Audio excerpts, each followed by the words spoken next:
안녕하십니까. 오늘의 말씀을 시작하겠습니다. 어느 날 의사와 변호사 그리고 한 신부와 어린 소년 이 네 명이서 개인 비행기를 타고 어떤 곳을 여행하게 되었습니다. 그런데 생각지도 못하게 잘 나르던 비행기가 갑자기 공중에서 엔진 고장을 일으키면서 이제 급하게 비상 착륙을 시도해야만 했습니다.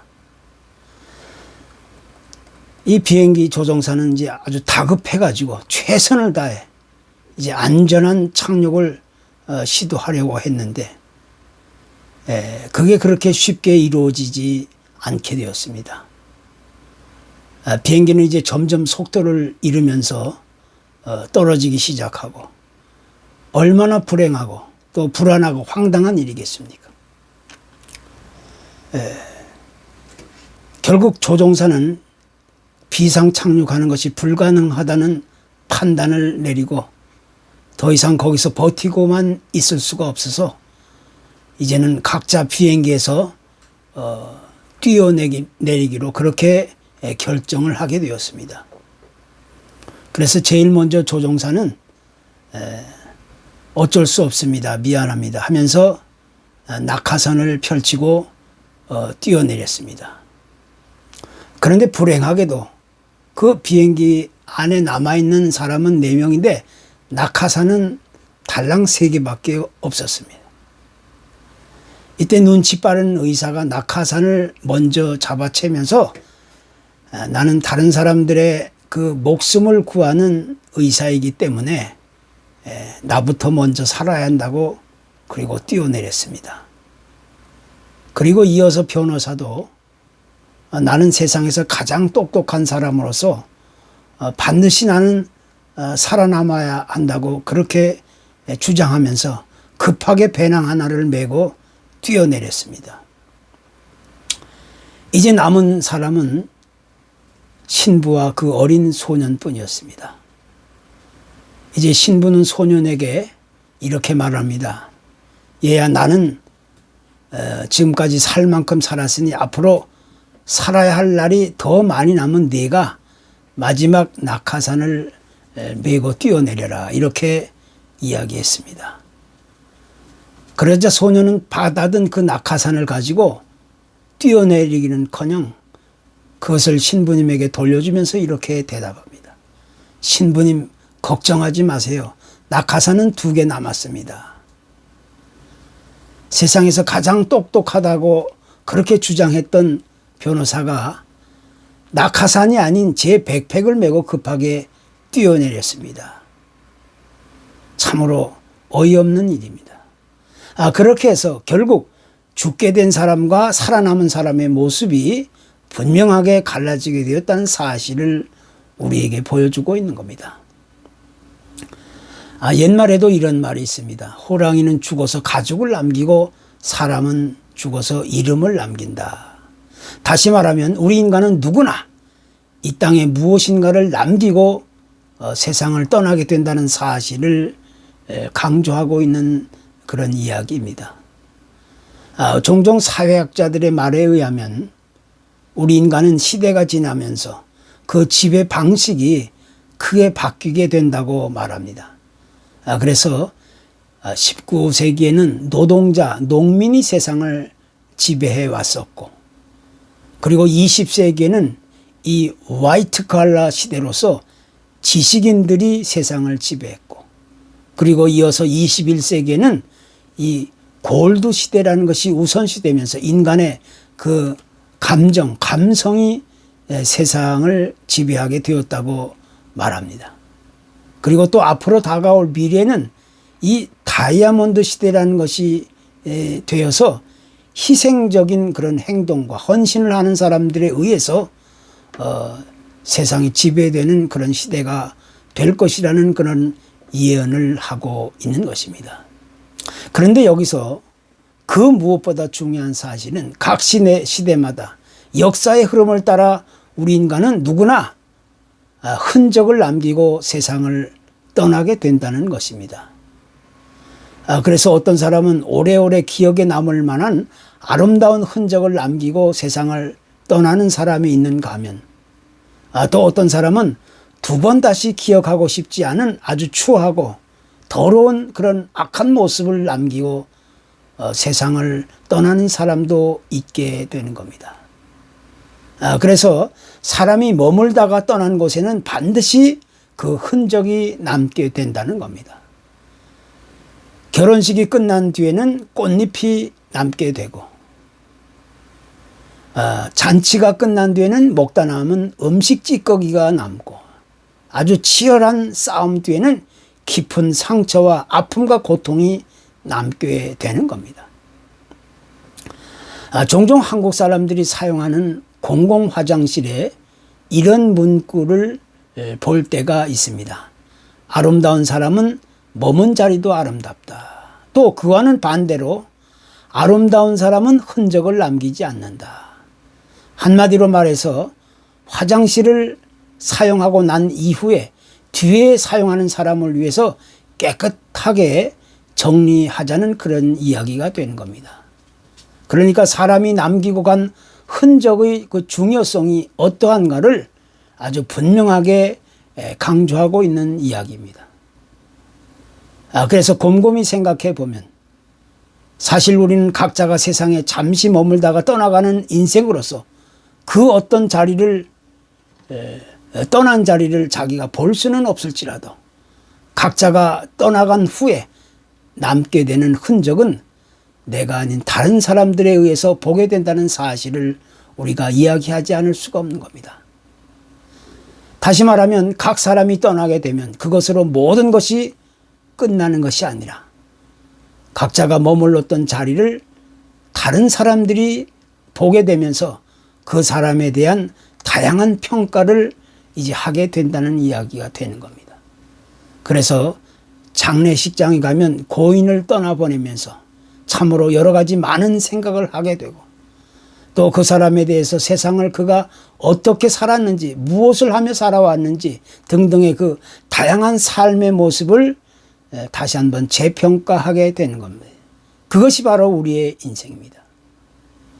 만약 우리가 어느 날 갑자기 생각지도 못하게 이 세상을 떠나게 되었다고 가정했을 때 우리는 과연 무엇을 남기고 어떻게 살다가 세상을 떠나게 되는지, 또 어떻게 평가될지 우리는 그것이 궁금할 수가 있습니다. 사실 그보다 더 중요한 것은 그 궁금하기 이전에 걱정과 두려움이 생길 수도 있는 겁니다. 그래서 우리는 각자의 인생을 살아가면서 이제부터라도 보다 더 나은 아름다운 삶의 흔적을 남길 수 있는 사람이 되어야 하고, 이제 그 중요성을 우리가 인정하지 않을 수가 없는 겁니다. 이것이 오늘 메시지의 핵심인 겁니다. 러시아의 문호 톨스토이는 늘 자신에게 이런 질문을 하며 살아왔다고 합니다. 첫째는 인생에서 가장 중요한 때는 언제인가? 그리고 두 번째는 인생에서 가장 중요한 사람은 누구인가? 그리고 세 번째는 인생에게 있어서 가장 중요한 일은 무엇인가? 이런 질문에 답하면서 자기 인생을 살아갔다는 겁니다. 그런데 이 톨스토이가 그런 인생의 원리를 잘 설명하면서 책으로 그 내용을 소개하게 되었는데 이렇게 말합니다. 황제가 신하들에게 인생의 원리를 질문하게 되었을 때 아주 만족스러운 대답을 얻지 못하게 되었습니다. 그래서 황제는 하는 수 없이 평범한 그런 옷을 갈아입고 한 지혜로운 현인을 찾아가게 되었습니다. 그런데 그에게 가서도 만족할 만한 대답을 얻지 못했습니다. 하는 수 없이 그 황제는 그 지혜로운 현인을 도와서 열심히 농사일을 돕고 살게 되었는데, 그러던 어느 날 갑자기 위험에 처인 사람이 죽겠다는 그런 비명 소리를 듣게 되옵니다. 황제는 이제 급히 달려가서 그 위험에 빠진 사람을 도와주게 되었는데, 알고 보니 그 사람은 일찍이 황제를 몰래 죽이려고 계획했던 그런 사람이었습니다. 황제는 결국 그 사람을 도와준 그 대가로 나중에는 자기 자신도 위험에서 벗어나게 되었고 또 자기가 가지고 있던 질문에 대한 해답을 얻게 되었다는 겁니다. 그래서 가장 중요한 때는 바로 이 순간이고 가장 중요한 사람은 내 주위에 있는 사람이고 가장 중요한 일은 우리 곁에 있는 사람을 위해 좋은 일을 하며 살아가는다는 그런 사실을 깨달아 알 수 있었던 겁니다. 우리 인생의 진정한 만족과 기쁨은 저 멀리 어디선가서 우연히 날아오는 게 아니라 바로 오늘 현재 나에게 주어진 이 순간 나의 올바른 선택과 또 그 반응에서부터 시작되는 겁니다. 그것이 아름다운 삶의 흔적을 남기는 사람들의 참모습이라고 우리는 얘기할 수가 있습니다.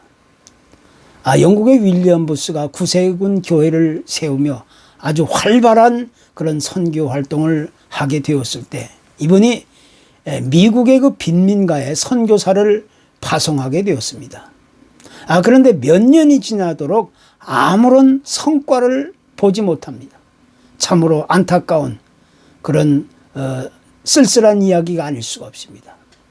그때 선교사들은 보고를 하면서 아무리 노력하고 수고해도 더 이상 성과를 낼 수가 없습니다. 그러니 그만 철수하는 것이 낫겠습니다. 이런 보고를 하게 됩니다. 이때 윌리엄 부스는 이렇게 대답합니다. 복음을 전하려고 너무 애쓰거나 수고하지 말라.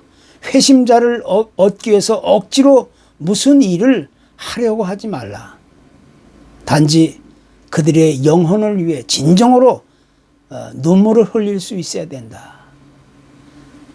내가 울어줄 사람이 있다면 그 사람이야말로 진정한 친구가 될 수가 있다. 이런 말입니다.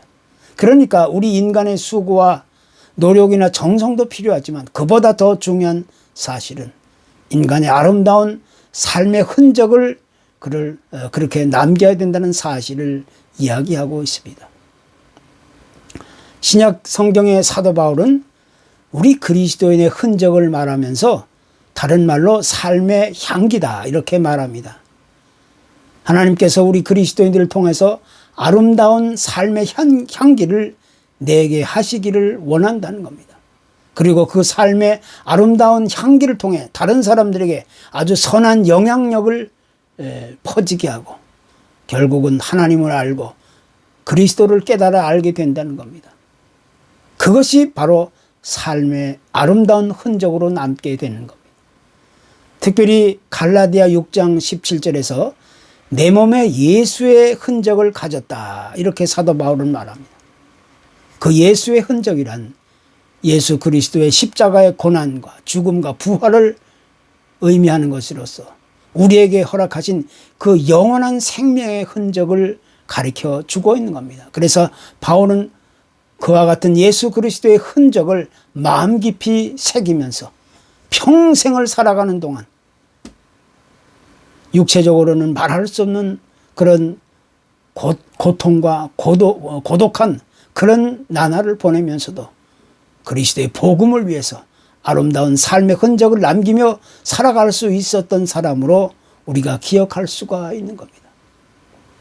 오늘 본문에도 이 다비다라는 여인이 나오는데 이분은 살아있는 동안 참으로 다른 사람들에게 아름다운 삶의 흔적을 남기며 살다간 사람으로 우리가 기억할 수가 있습니다. 특히 유대인들에게 있어서는 이 선행이나 구제 같은 행동은 아주 그들에게서 최상의 덕을 베푸는 삶이었습니다. 그런데 이 다비다는 특별히 부모가 없는 아이들이나 홀로 된 여인들에게 선행을 베푸는 일을 주저하지 않고 정성을 다해 헌신적인 그런 삶을 살았다는 겁니다.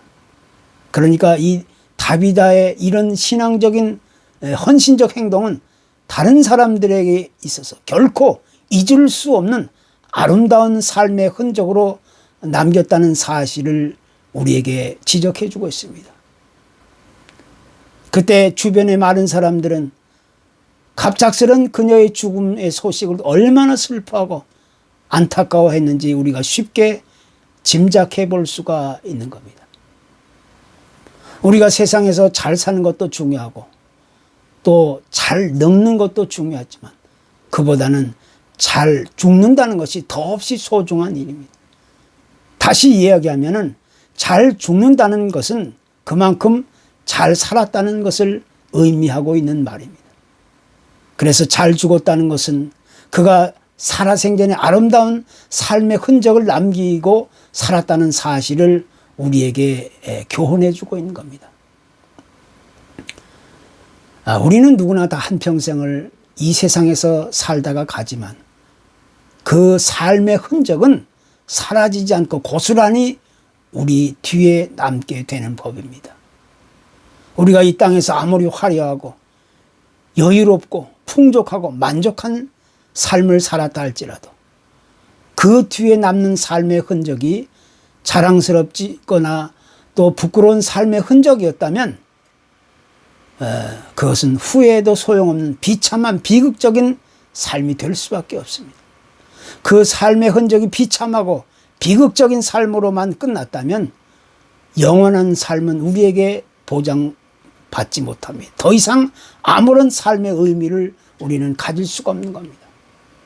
그래서 우리는 이제 각자 내 인생의 뒤를 돌아보면서 과연 나는 아름다운 삶의 흔적을 남기며 살아가고 있는지를 다시 한번 점검하고 확인해 볼 그럴 필요가 있게 되는 겁니다. 바로 여기서부터 우리 그리스도인들에게 다가올 장래는 확실하게 분명하게 드러나게 되는 겁니다.